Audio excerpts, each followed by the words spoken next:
चॅनलवर आपलं स्वागत आहे. तर सगळं काही आम्ही आपल्या चॅनलवर टाकत आहोत. सगळ्यांचं स्वागत आहे युट्यूबवर.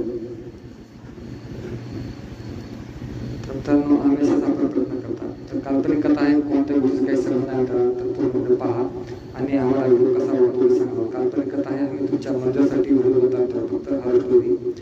तर तुम्ही त्याला मनोरंजन म्हणून पहा. तर कोणत्या गोष्टीशी कशाशी काही समज नाही तर ओके मित्रांनो. तर आमचा एकच प्रयत्न असतो की तुमचं मनोरंजन करून. तर आमचं चॅनल आम्ही तेच विचार करत होतो. तर फक्त मनोरंजन म्हणून पहा, बाकी काय नाही. तर दुसऱ्या मित्रांनो आपण व्हिडिओ चालू करू.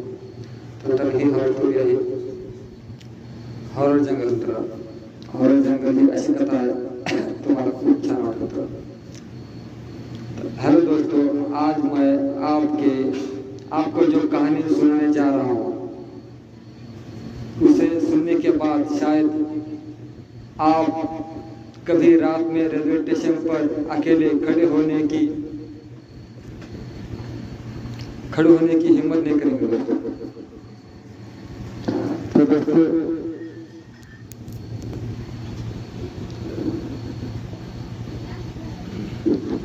ये कहानी है 7/1964 की, जब मैं मध्य भारत के घने जंगलों के बीच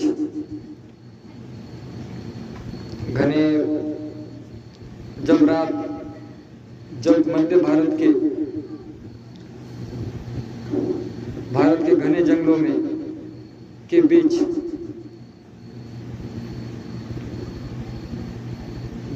बना एक पुराना रेलवे स्टेशन, भैरवगढ़ स्टेशन दोस्तों अचानक हमेशा के लिए बंद कर दिया गया। तो दोस्तों सुनिए, हम हमारी कहानी शुरू करने जा रहे हैं। सरकारी रिकॉर्ड में लिखा गया तकनीकी खराबी दोस्तों, सॉरी तकनीकी खराबी। तो दोस्तों ये कहानी लास्ट तक सुनिए, लेकिन आपको वजह इतनी डरावनी थी कि लोगों ने उसका नाम लेना तक बंद कर दिया दोस्तों। जब रात भयंकर बारिश हो रही थी दोस्तों, आसमान में बिजली चमक रही थी और रात के ठीक 12:13 पर दोस्तों एक पैसेंजर ट्रेन भैरवगढ़ स्टेशन पर आकर रुकी। तो दोस्तों आगे सुनिए, लेकिन अजीब बात ये थी, पूरी स्टेशन सुनसान था। न कोई यात्री, न टिकट कलेक्टर, न स्टेशन मास्टर। सिर्फ प्लेटफॉर्म पर टिमटिमाती लाल बत्तियां दोस्तों और दूर से आती किसी औरत की रोने की आवाज।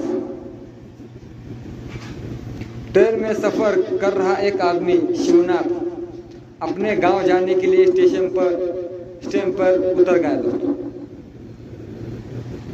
जैसे ही ट्रेन वहां से रवाना हुई, पूरे स्टेशन अचानक अंधेरे में डूब गया दोस्तों। और उसी पल दोस्तों लाउड स्पीकर अपने आप चालू हुआ, प्लेटफॉर्म नंबर 3 पर मौत आने वाली है। तो दोस्तों आगे बहुत बढ़िया है, ये सुनकर शिवनाथ का गला सूख गया। उसने कांपते हुए चारों तरफ देखा दोस्तों। तभी प्लेटफॉर्म के आखिरी छोर पर उसे एक औरत दिखाई दी। सफेद फटी हुई साड़ी, पूरे शरीर पर जलने के निशान और चेहरे पे खून।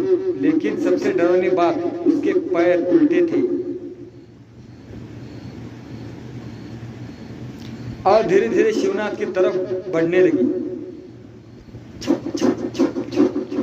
बारिश में उसकी कदमों की आवाज पूरे स्टेशन में गूंज रही थी। शिवनाथ डर के मारे भागने लगा, लेकिन जितना वो भागता स्टेशन उतना ही लंबा होता जाता, जैसे वो कैसी शैतानी जगह पे फंस चुका हो। अचानक उसे प्लेटफॉर्म नंबर 3 पे एक पुरानी काली ट्रेन दिखाई दी, जिस पर बड़े बड़े खून जैसे अक्षरों में लिखा था मुक्ति एक्सप्रेस। अच्छा, उस ट्रेन की खिड़कियां में बैठे लोगों के चेहरे नहीं थे दोस्तों, सिर्फ खाली आंखें, और सब एक साथ शिवनाथ को घूर रहे थे दोस्तों। तभी ट्रेन का दरवाजा अपने आप खुल गया। ची, और अंदर से वही औरत बाहर निकली।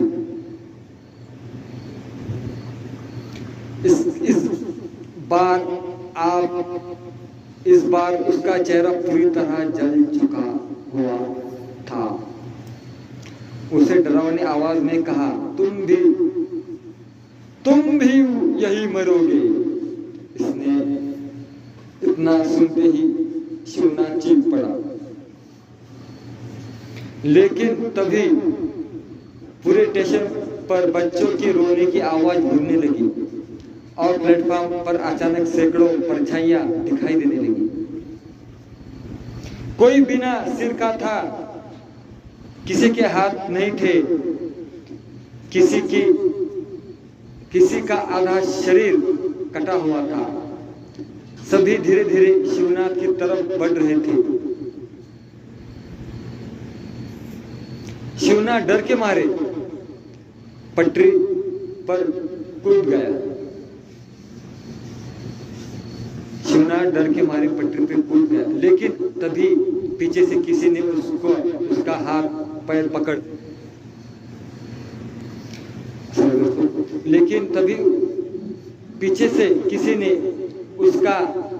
लिया दोस्तों।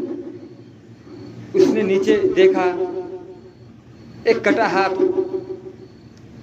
हुआ हाथ उसके पैर को कसकर पकड़ा चुका था।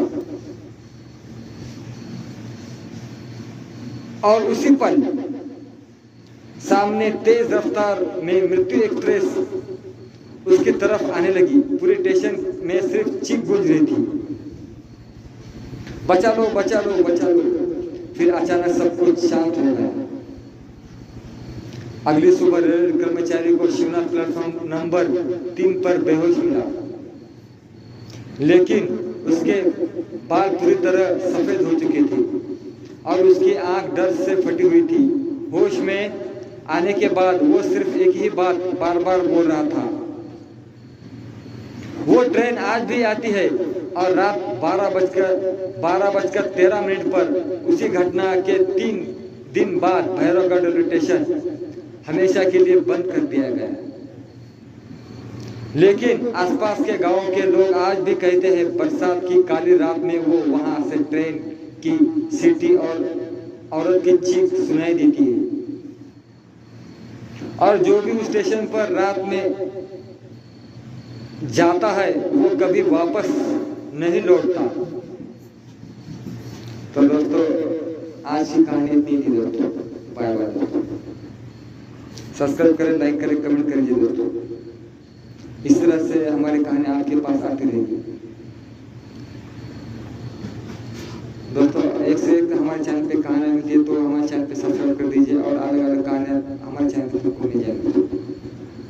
तर बाय बाय मित्रांनो, हे काल्पनिक कथा आहे, कोणत्याही गोष्टीचा कसा संबंध आहे मित्रांनो, हा व्हिडिओ फक्त तुमच्या मनासाठी बनवला मित्रांनो। काल्पनिक कथा आहे, कोणत्या गोष्टीशी कशाचाही काही संबंध नाही मित्रांनो, तुमच्या मनोरंजनासाठी हा व्हिडिओ बनवला मित्रांनो।